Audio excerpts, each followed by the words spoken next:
Welcome to Alchemy with Bronwyn, a podcast dedicated to helping you live an inspired, heart-centered life by cultivating energetic mastery. We delve deep into how to organize our life force around what matters most.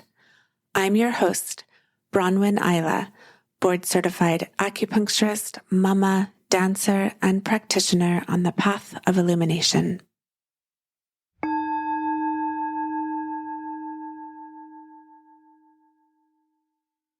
This is Bronwyn. I'm recording this on the morning of the Spring Equinox and wanting to talk a little bit about nature and the chi of this time of year and how we can have appropriate conduct to harmonize our energy with what is happening in the botanical world and the cycles of the seasons.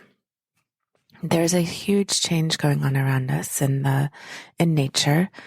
We can see this in the buds of the trees and the insects that previously were underground during the winter have now emerged above ground. This bursting forth with life feeling is well represented by the Chinese brush paintings of flowering tree art, such as plum blossoms.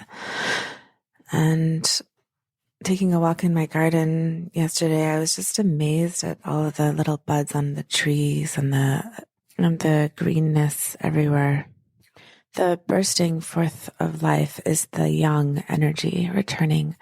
It's that fantasy of the fruit that's to come from looking at the buds on the flowering fruit trees. A healthy lifestyle includes living and acting in harmony with what we are seeing around us, the seasons and cycles of nature. So with spring, there's an amazing opportunity to replenish ourselves. The season itself represents the energy of fertility, newness, and growth as we see nature flourishing everywhere around us. Equinox in itself mean that yin and yang have become equal. And this delineation indicates a special kind of harmony that does not mean the same amount per se, but points more to a state of equality and quality. Spring equinox represents the refresh or rebirth quality of the ongoing relationship between yin and yang. Yang is initiating this creative force, and yin is nourishing it. So spring is a time of recalibration after the long winter months spent hunkered down and in our internal world. This new energy cognitively is not very intelligent. It's more physically intelligent on a chi level. It doesn't bring forth new ideas very coherently. It's more of a recalibration process after the long months of winter. So as we transition out of winter, we probably notice that the lethargy is starting to dissipate. Yang is now a little bit more stable. And in ancient China, during the Tang Dynasty, the emperor now chose which son was to be crowned prince during spring equinox. I should just pause and say that most of this is coming from my teacher, Ming, who was an amazing adept, Taoist adept, and lineage holder for this tradition. During this time, we can choose the way that the emperor chose to crown the prince. We can choose which projects we want to devote the rest of the year to. So if we've not cultivated self-knowledge during winter's repose, this process can be difficult as we won't be in touch with our deepest desires. The knowing of our path comes from the quietness and stillness that we cultivate during the winter months. So during the winter, yang goes internally and our inner world becomes very active. Now yang is climbing out into the external world with this brightness and the approaching spring. So during the spring equinox, there's an adaptability quality. Having gone through the dark winter, getting yang to recover, here it does recover. And that's when the magic happens, when the confidence returns. This confidence is not based on hard work, but it's based on a response to the spring. So through appropriate winter conduct, we have the ability to cultivate spring properly. And now there is a great deal of fertility available for us. Cultivating our yin over the winter means we now have enough energy to nourish the big burst in creativity, the bringing forth of new ideas, dreams, and visions that have been cooking in the winter now come to fruition. Actually, this is the same reproductive energy that keeps us from premature aging. In this way, this reproductive fertile energy can be used for fertility, firstly. Secondly, to prevent premature aging and replenish ourselves. And thirdly, for creativity and bringing forth other kinds of fertile projects that are ready to happen. So appropriate conduct during the spring means that of modesty in food and drink, reading books, listening to music. Discipline is made a lot easier without yin's winter senility. So if you're having habits that you're wishing to change or to start fresh exercises, this is a fantastic time to do that, because that old lethargic, senile energy of the winter is now left, and there's a freshness and an inspiration that supports us starting new ways of being in the world. As far as kids go, at Spring Equinox, the Yin and Yang are still immature, which makes education very important. So when Yang is on the rise, there can be a tendency towards outbursts, tantrums, anger, pushing on boundaries. This is really a time to train Yang properly and to cultivate respect. Appropriate behavior is really modest and well-educated and diverse rather than chaotic and out of control. So at this time of year, Yang can be managed because it's still immature. If we let it mature without properly educating it, the energy will be very difficult to handle if we wait until July. So this is an important time not to indulge our children, but rather educate them about respect and listening. If we don't assert those appropriate boundaries with children now, by summer they could be out of control, demanding, and otherwise unmanageable. And education in this context can also be expressed through divination and strategizing. It's a wonderful time of year to seek counsel and advice, as the immature young is prone to wasting energy on fluffy fantasies. We look at those flowering trees and think about the fruit that comes without actually being grounded necessarily in appreciating the simplicity of what is now. So even though our ability to focus is back online, it's appropriate to augment this focus with sage wisdom and ancient philosophy. Yang needs to be managed, so get involved in the predisposition of your fate. Consult the I Ching, get out your tarot cards, pay a visit to your local shaman, seek wise counsel, consult astrologers and fortune tellers, lean into the advice of your trusted sages. And it's a great time of year to read old philosophical texts. Gatherings this time of year can be light and playful. The crows and ravens we see flying about get playful in this spring, and their frivolousness is symbolic of the sun's return. During the Tang Dynasty, springtime court entertainments involved recitation of poetry and the playing of new music, especially poetry about love. So play and listen to new music, let your hair down, wear green. This is not the time for speeches or formality. It's a time for informal gatherings with lots of music and poetry and newness and rebirth. Practice this year, the best time to practice is at dawn with the rising sun. The qi available at this time of day is extremely replenishing. You know, those moments when you've been awake at dawn in a forest or out with a view by the ocean, it's super magical. It's still damp outside, and especially if you've had a lot of rain, but the sun shining on that dampness is provocative. This is the yang shining on the yin. The dew is not hanging around all day, but it's starting to move upwards as the sun rises. And this is what our energy is doing as well. It's not stagnant anymore, but it's becoming vital. That turbid yin is starting to dissipate. General counsel for spring is to rise at dawn, face east for your practices, and greet the rising sun.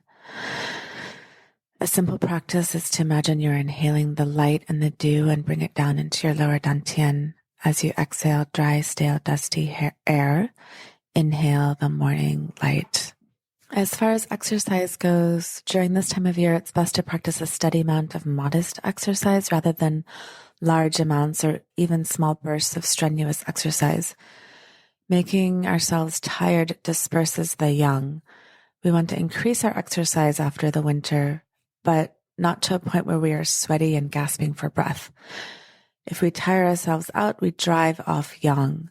When we get a second wind, the second wind comes from too deep inside us and it depletes that yang.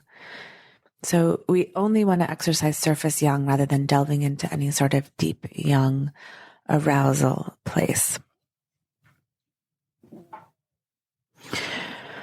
For food, we still could have a little bit of that winter food left over, that yin nourishing food.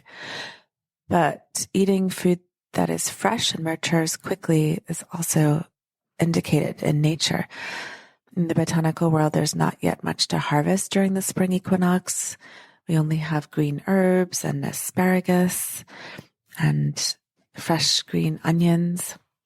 So incorporating these fresh herbs into our meals is yummy and flavorful, and we can bring that spring freshness into our bodies in this way. Another great option is stir fry, as we can add those fresh greens. And you can even make a paste with them. Go into the forest and collect some of that miner's lettuce, any of the fresh springing up plants that are edible, and make them into a kind of pesto. That's a way to preserve them. I've noticed in my garden that the oregano and the parsley, the za'atar, the thyme are all up and at it already. And these are great digestive herbs that we can use. So they have the culinary influence of enhancing digestion and being flavorful, but they also have this freshness, young, sprouting qi that we can bring into our bodies. In the treatment of chronic illnesses, there emerges new options with the freshness of spring. The quality of qi takes charge of the treatment, so especially with younger patients, they'll have an amazing opportunity for recovery at this time. Everything is moving, and the environmental qi is supporting this idea of the channel qi not being lethargic. If you are practicing acupuncture, insert the needles this time of year to go along with the flow of the channel.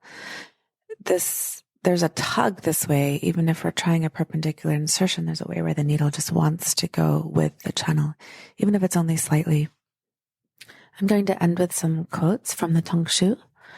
These are coming from Ming's book, The Way of the Three Treasures, and that he published in 2008. At the spring equinox, the yin and yang are equal. A quivering yang arises and a shaky yin submits. The day and night are equal in length. This qi node marks one of the 4 annual pivots that rectify the annual qi. In lunar calendar terms, this is spring midpoint. A prince is crowned. During this qi node, the best qi is available at dawn, and you should practice Neigong facing due east and greet the dawn. Imagine that you inhale the true yang of the sun from over the horizon as the light appears. Have it enter your body and refresh all your organs, channels, and joints. You will notice that all the winter's lethargy is gone, and if you have been cultivating spring, yang is no longer shaky. Plans and actions are enhanced.